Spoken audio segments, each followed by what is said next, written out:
কতক্ষণ? তোমার রান্না হলো? খিদে পেয়েছে বুঝি? এক্ষুনি হয়ে যাবে রান্না, এক্ষুনি। না না, খাবার জন্য বলছি না, তাড়াতাড়ি রান্নাটা সেরে আমার জন্য একটু গরম জল বসিয়ে দিও। যাও, তুমি গিয়ে একটু বিশ্রাম নাও। ভাত ফুটে গেলেই আমি তোমার জন্য জল গরম বসিয়ে দেব। আর মনে করে আমার শাড়িগুলো কেচে দিও। আমি একটা শাড়ি একদিনের বেশি পরতে পারি না, জানোই তো। আচ্ছা গিন্নি, আচ্ছা।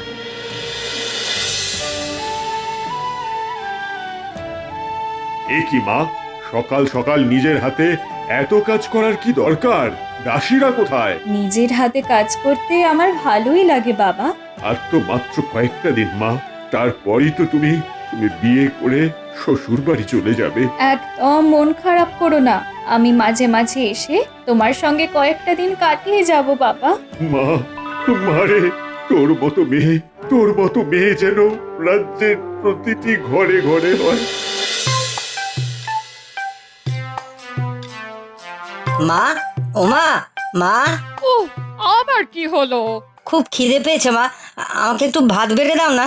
আমি ওসব পারবো না, যা গিয়ে তোর বাবাকে বল। বাবা তো তোমার কাপড় কাচ্ছে। ও, কাপড় কাচাটা কাজ আর চুল আঁচড়ানোটা কাজ নয়? আমার খুব খিদে পেয়েছে মা, আমাকে খেতে দাও না। ও মা, মা। আহা আহা, কাঁদে না বাবা, কাঁদে না।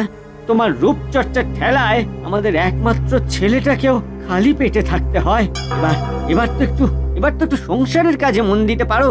আগুনের সামনে বসে রান্না করলে আমার চামড়া পুড়ে যাবে, ঘর ঝাড় দিলে নাকে ধুলো ঢুকে যাবে, আর কাপড় কাচলে জলে ভিজে আমার হাতের চামড়া কুঁচকে যাবে। আচ্ছা বেশ, এসব কাজ না হয় আমিই করব। তুমি তো আমাদের ছেলেটাকে একটু ভাত বেড়ে দিতে পারো। বললাম তো, চুল আঁচড়ানো ছেড়ে আমি ভাত বাড়তে গেলে আমার চুলে জট ধরে যাবে। ক্ষমা করো আমায়, আমি তোমার সঙ্গে কথায় পেরে উঠবো না। শোনো শোনো শোনো, আগামীকাল আমাদের রাজকন্যার বিবাহ উপলক্ষে মহারাজ রাজ্যের সমস্ত প্রজাদের রাজসভায় ভোজ খাওয়ার নিমন্ত্রণ করেছেন।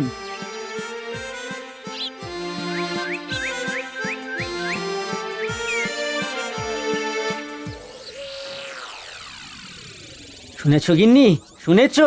আগামীকাল আমাদের রাজকুমারীর বিয়ে, এই মহারাজ রাজ্যের সবাইকে দুপুরে রাজবাড়িতে ভোজ খাওয়ার জন্য আমন্ত্রণ করেছেন। বলো কি? তাহলে তো এখন থেকে আমাকে সাজগোজ শুরু করতে হয়। আরে আরে আরে, ভোজ তো আগামীকাল, আজ থেকে সাজগোজ শুরু করলে কেন? মা, আমি এই রাজ্যের সব থেকে সুন্দরী মহিলা, আগামীকাল রাজবাড়িতে নেমন্তন্ন খেতে যাব। সুন্দর করে সাজতে আমার সময় একটু লাগবে না?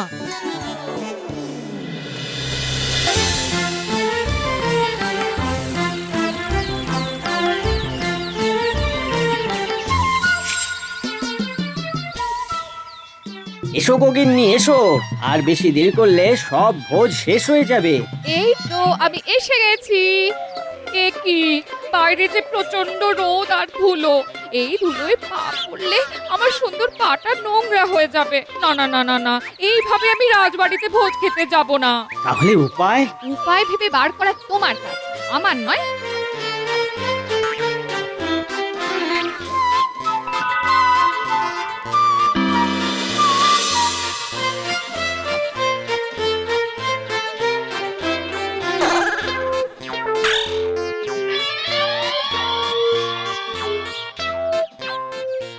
দেখো দেখো, রূপের অহংকারে মাটিতে পা পড়ছে না। বেচারা স্বামী আর ছেলেটা, এই রূপসী পেতনির জন্য ওদের কি কষ্ট, কি কষ্ট।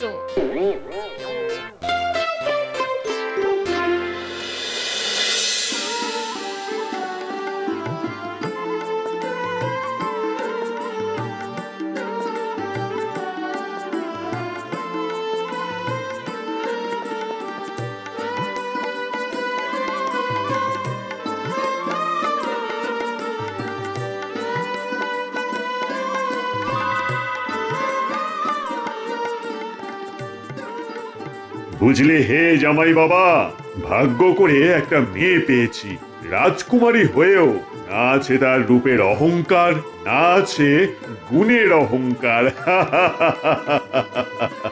এই গুণটাই তো আমাকে তার প্রতি আকৃষ্ট করলো বাবা। দেখো দেখো কেমন নিজের হাতে রাজ্যবাসীকে যত্ন করে সে খাবার পরিবেশন করছে। দেখো দেখো।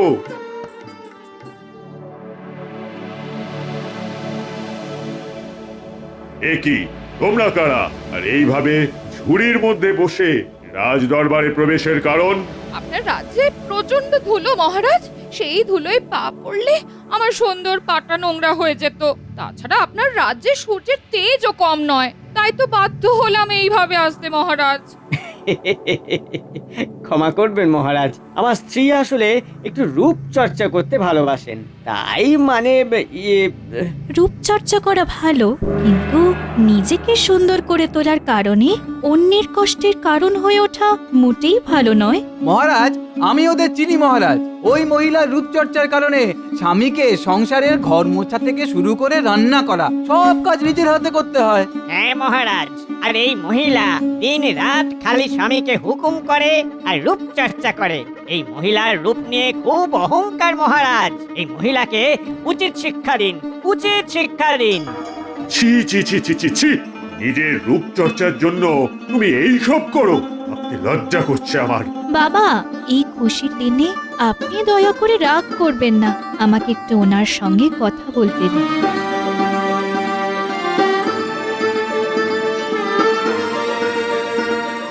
শোনো হে রূপসী, আমি এই রাজ্যের রাজকুমারী।